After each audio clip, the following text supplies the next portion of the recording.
Sorry, Mrs. Pearson, no spaghetti rings. Baked beans, or was it something more exotic you were after? No, baked beans will do. It's anything for the quickest tonight. I'm off to bingo as soon as I've given my dad his tea. Off to spend your ill-gotten gains, are you, Mrs. Pearson? Now, Norma, Tom. And just what do you mean by that, may I ask? You know what I mean. Your blood money. The money what you've extorted from Jerry Booth. Norma, please, it's got nothing to do with you. You'd better watch that tongue of yours, miss, or it's going to land you in a load of trouble. Oh, and you can save your threats. I don't frighten easy.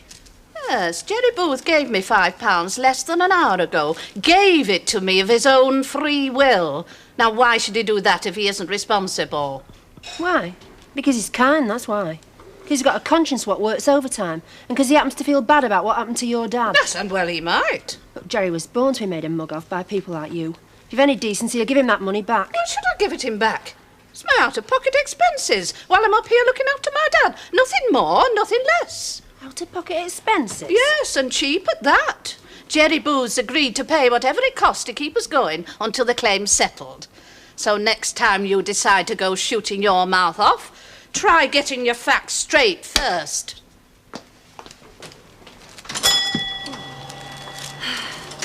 Norma, you'd no right to go for her like that. No right, Maggie. I'd like to wring her neck. I don't know what you're worried about. Surely it's not losing Albert's custom. That'd send your shares plummeting, I don't think. It isn't Albert's fault. Oh, no. I won't be surprised if you put her up to it. Who's putting who up to what? B.T. Pearson's taking money from Jerry. Supposed to be out-of-pocket expenses after the accident. Norma's just torn her off a strip. And you think Albert's behind it? Yeah, it reeks of him. Oh, well, happen you're right. Well, don't you think it's pretty rotten, Mrs. Sharp? Well, I haven't said anything different, have I? Well, then. Well, what? I think Norma's hoping that you might tackle Albert, Mrs. Sharples. What I mean? Well, because you're one of the few people round here what's a match for him. Well, I wouldn't say you were wrong there either, but if you're expecting me to sort this little lot out, lass, I'm afraid you're in for a disappointment. You mean you're just going to sit back and let him get away with it? I mean, there's nothing I can do to stop it. Well, how do you know what you haven't even tried? No, I don't intend to. Anything I say would only make him more set on doing just the opposite. I do more harm than good, which is what you've done, unless I'm very much mistaken. No, if somebody's got to fettle Albert Tatlot for once, it isn't going to be me. Get off. Them if we're after. Sorry. Go on now, you've had your mucky paws on it. Mum, Yeah? you know you've been to see him and explained. It'll be all right. Me coming here, I mean. Oh, Terry, love. It's not as though I've done away to save anything. I've only come back to my mum. You are still mum, aren't you? Not your real mum, Terry. You know I'm not. To me, you are. I don't care what anyone says.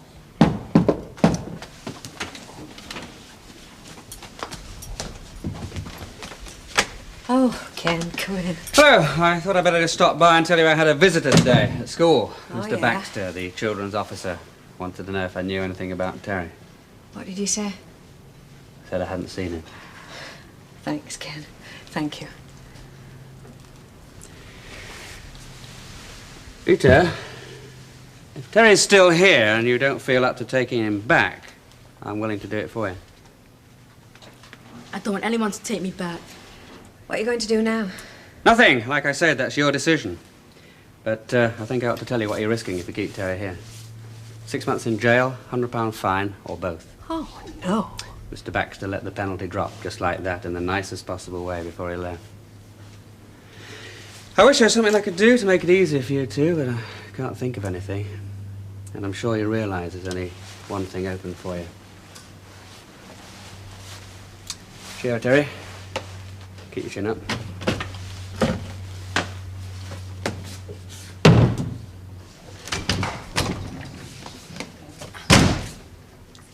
What sort of a day have you had?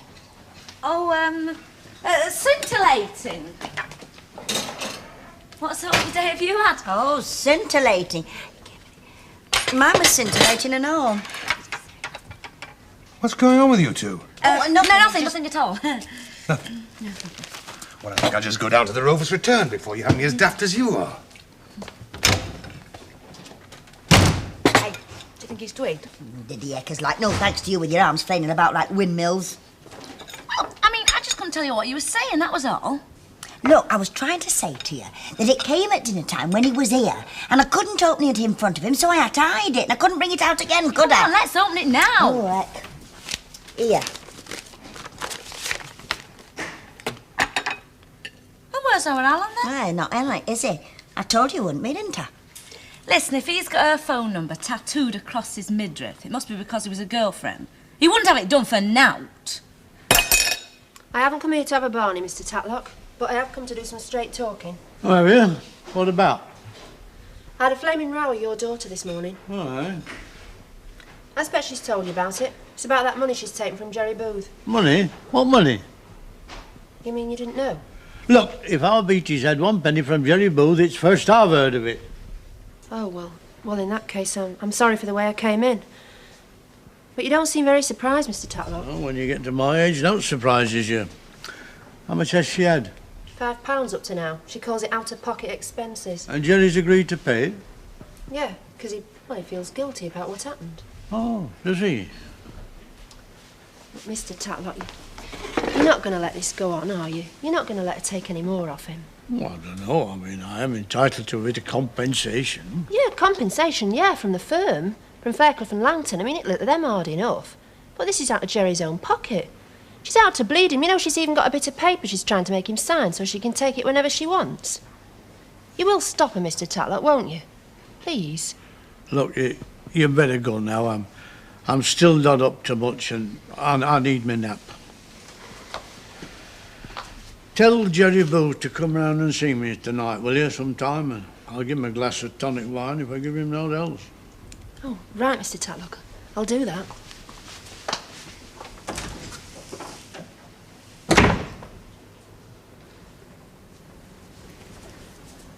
Hey, I've got it.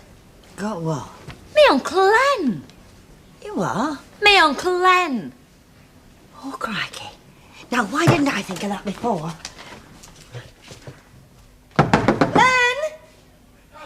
Len, can you come over for a minute? I mean, he's bound to know. Yeah, well, play it calm, you know, keep cool and casual like. We don't want it to clam up on us. Right. Well, where did I put that photo?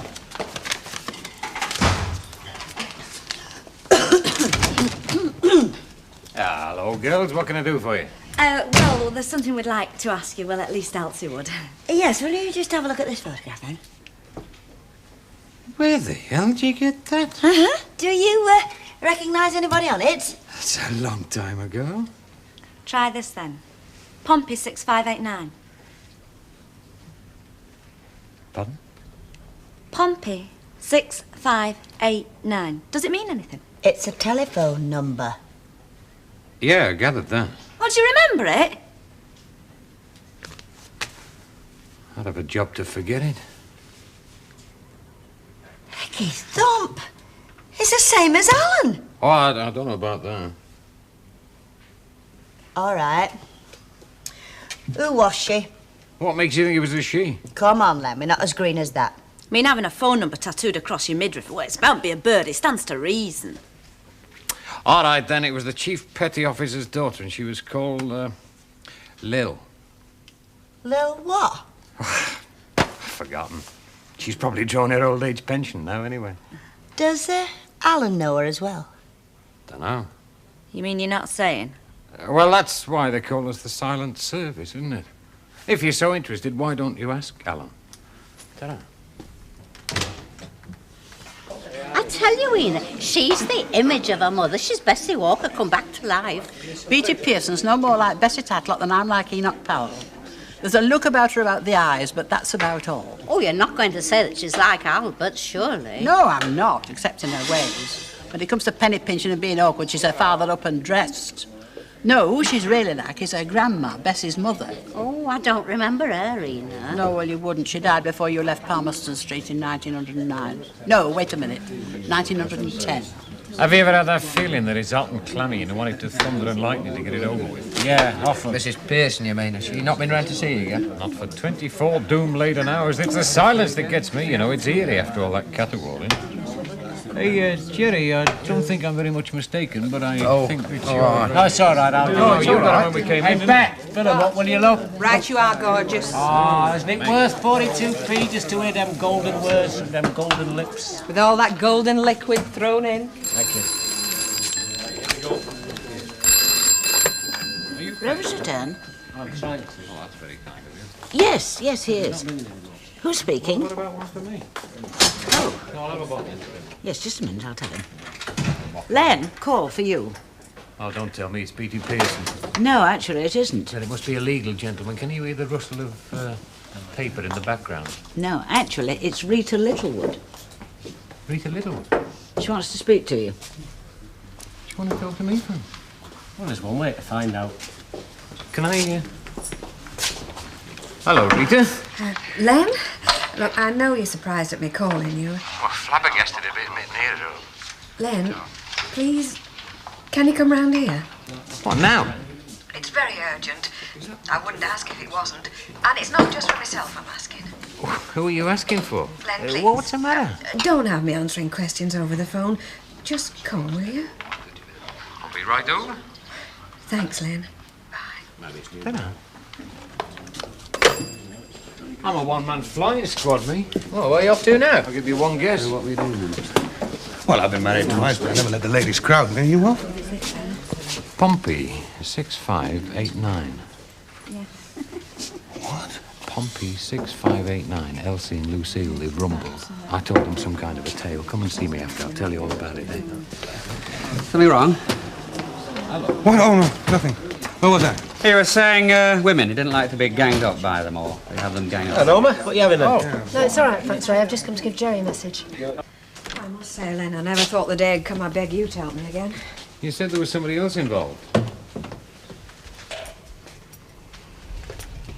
What the hell's he doing here? He's run away from a children's home. No, it wasn't him. It's that father and mother of his. That's where he ended up. You'll have to get him back there, and quick. Oh, I can't, Len. He hates it there. He wants to stay with me. That's why he's come here. Do you know what kind of trouble you can get into? Yes. Ken Barlow told me. Look, this isn't like getting a council flat or anything. It's not something I can resolve just by putting a word in the right quarter, you know. Ken said I could ask the court if I could have him, but he didn't hold up much hope. He was right, wasn't he? I'm afraid he is, yes, love. Bookies clerk, part-time singer in a crummy nightclub. Best years of my life spent living out at Brush. Hardly qualifications for the ideal foster mother, any more than the ideal mayoress. Len, you're quite sure there's nothing you can do? I only wish there was, love.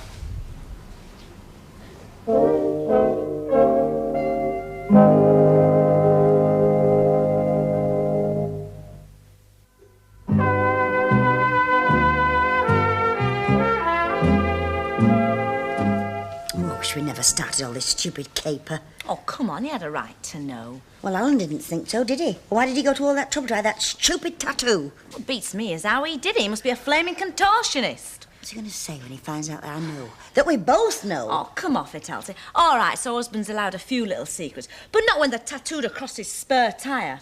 Any road. Don't you want to know the truth about Pompey Lil? I'm going round to see Len. Well, what? To ask him not to say anything. You'd be lucky. I remember, if anything's getting you down, don't go moping in a corner. Tell your teacher or house mother. That's what they're there for. OK, Mum. You can always tell her, can't you? Because you'll be seeing him from time to time, won't you? Of course I will. That'll be Mr. Baxter. Will you let him in then? Here. Don't spend it all at once. Thanks, Mum. Good evening, Miss Littlewood. Well, young Terry, you've given us a run for our money, haven't you? What do you want to go and Scarpa for, eh? I know why he did it. He bet me 5 pence that Manchester United wouldn't get relegated. Now he's scared he's got to pay. It wasn't that at all, Mr. Baxter. Anyway, they haven't gone down yet. No, you're right there, Terry. But it won't be long now. Good. Meanwhile, we better be on our way. So say cheerio to Miss Littlewood and to Councillor Fairclough. So long, Mum. And next time you want to come and visit her, just let us know. We'll lay it on for you. So long, Terry, my old son. I don't think United will get relegated, you know.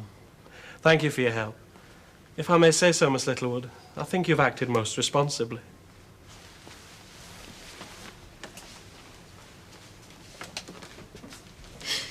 Oh, Len. He'll be all right, love.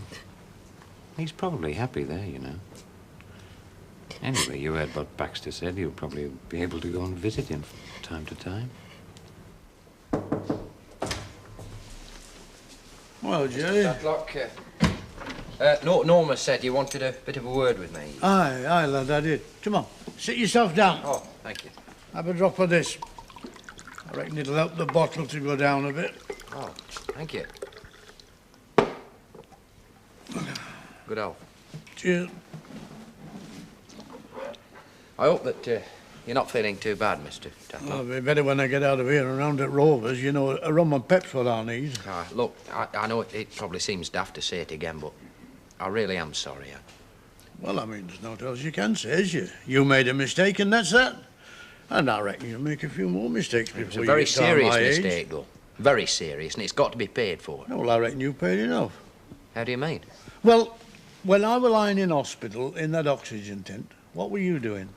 Oh, worried sick, I mean. Well, when things were at the worst, I was ringing up the hospital every half hour, and I was praying. Really praying that you wouldn't, that you wouldn't... Die? Well, there's no need to be afraid to say it, lad. It's not with a word. I kept going over everything I'd done in my mind, like. I kept seeing that damn meter and thinking on how I should have checked for it and didn't. You know, I reckon that of the two of us, it's you that suffered the most. I wouldn't say that, Mr. Tatlock. Well, I knew not about it, did I? Not till I started getting better. No. Look, what I'm on about is this. I've had my life. You've got most of yours to come, and I don't want you to go moping and worrying about this mistake anymore. It's happened and it's finished with. Very good of you to talk to me like this, Mr. Tatlock. It really is. I won't forget it. And you can tell them, Fairclough, that there'll be no claim for compensation. But, Mr. Tatlock, Look, that's all... like I said, it's done with, and I don't want it hanging over anybody's head any longer. Oh, and there's another thing, Jerry Booth. You can stop paying any money to our BT. But I've promised I'll pay. I know what you've promised, but if you as much as give her 1 penny, you'll get the rough edge of my tongue. Thank you, Mr. Tatlock. Thank you for everything. Right. Ta-da, Jerry. Cheerio. Oh, sir. Hello, Mrs. Pearson. What did he want? You mind your own business. It's what I want that matters. Oh, yes. What's that supposed to mean? It means that I want that bit of paper you've been trying to make him sign. Who said I tried to make him sign anything? Never mind who said it. Look, are you going to give it to me, or do I have to go over the place myself? All right. I'll get it for you. Sit down. You know the doctor said you went to get excited. No, and I won't do either if you do as I tell you. Come on. Do you mean you've been trying to get him to pay you £5 every week? Well, it's no more than he should. Look, why didn't you tell me about it? Well, I didn't want to worry you. Here, what do you think you're doing? I think it's plain enough. Well, of all the crazy Look, things... there'll be no more money paid to Jerry Booth, or to anybody else for that matter. What? And I'm telling Fairclough and Langton they can forget all about that compensation claim. Why, you stupid old man. You stupid, silly, ungrateful Ungrateful? old man. Yes, ungrateful. Do you realise how much you could have got out of them? Yeah, well, I've got an idea, but I'm not interested. Well, perhaps you're not, but what about me? Well, what about you? It weren't you who's got gassed as far as I can remember. No, but I left my husband and family to fend for themselves while I'm here slaving for you. Look, nobody sent for you. You invited yourself. And as for slaving, if you call cooking out of tins and playing bingo slaving, the truth of the matter is that you came over here because you thought you could smell a bob or two. Well, you're unlucky. Now, if I know you, you won't be stopping. You're damn right I won't. All my life I've been a doormat for you. I've done my duty, and I earn more than my duty, and this is the thanks I get. Well, there's a bus at 50:30. If you get your bags packed pretty quick, you'll just about get it. Oh! Pompey Lil. Well. Wonder whatever happened to her. Oh, you do know her then, do you? Oh, yes, I know her, all right. Where did you get this? Well, we just happened to be in Lance and we saw it, and he said to bring it round and see if you remembered her. Yes, I remember her. Hardly like to forget her. That is her telephone number. Yeah. Pompey, 6589. You can read it, then? Yeah, but why backwards? Yeah, and why right across your belly? Well, I suppose I can tell you now. You see, during the war, some of us had to have this girl's telephone number. Keep it with us at all times. Strict instructions from the First Sea Lord. Oh, yeah. You see, She wasn't just the chief petty officer's daughter. She was a cipher expert, decoding and coding. Secret messages? Yes, top naval security. Very hush-hush. Shouldn't really be talking about it now. Oh, well, why the tattoo, then? I've told you there were urgent messages that had to be sent and decoded. We had to get in touch with Pompilou. If any one of us had ever forgotten her telephone number, it could have changed the course of the war. Perhaps we'd have lost the war. Well, perhaps not as strong as that. Good old Lil. Oh. What do you suppose happened to her after the war? Oh, I think she went out to Hong Kong somewhere with her work. Probably working on computers. Do you believe him? What's the code for Hong Kong?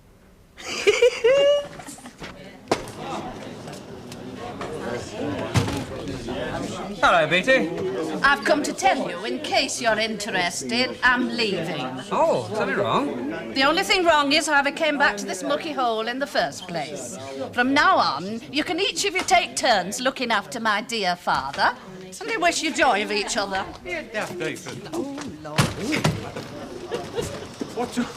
What's up with her, then? I've no idea, but I think I better go and find out. Cheerio. Well, now, I would like to buy you two a drink, but I don't know whether to do it separately or together. Well, I'll have a vodka and lime, and I'm sure you don't need to ask him.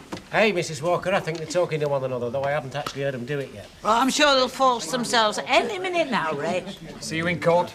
The bankruptcy court, yeah. Hey, up. Oh, every time I buy around in this place, it's like a January sale. Shut up, I've got some good news for you. Now, don't start that bit. You know it's alarm and despondency. Mr. Tatwick is not going to claim compensation. He's not? No, I've just come from round there. He says he wants everybody to forget the whole thing ever happened. It's marvellous. Congratulations. I'm glad it's a lucky day for somebody. Well, maybe not as lucky as all that. What do you mean? Would you excuse us, sir? Yeah, sure. Yeah. Sorry, mate. This come this morning. I never opened it till just now.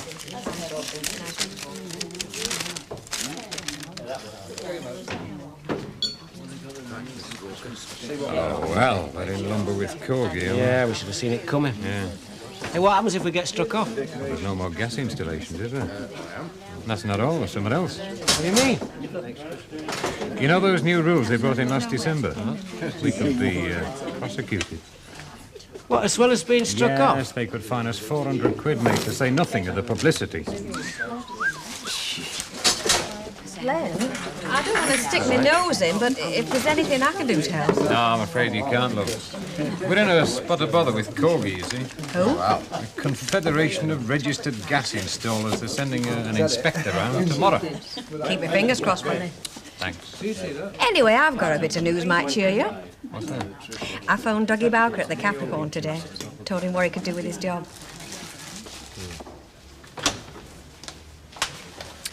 Hey, guess what I found up here? Big handsome chap with a six-figure bank balance. Spaghetti rings, half a dozen tins, and I've been telling folk all day we were sold out. Oh, the way we do business, Marks and Spencers have no need to worry. Still, you're not bothered, are you, with your connections? What connections? That phone call. There's telegrams for you. For me? Yeah, I took it down. Very short. You ready? Yeah, of course I'm ready. Arriving tomorrow. Signed, Loverboy. Loverboy? Who the ex-Loverboy? You tell me. You're the one he's coming to see.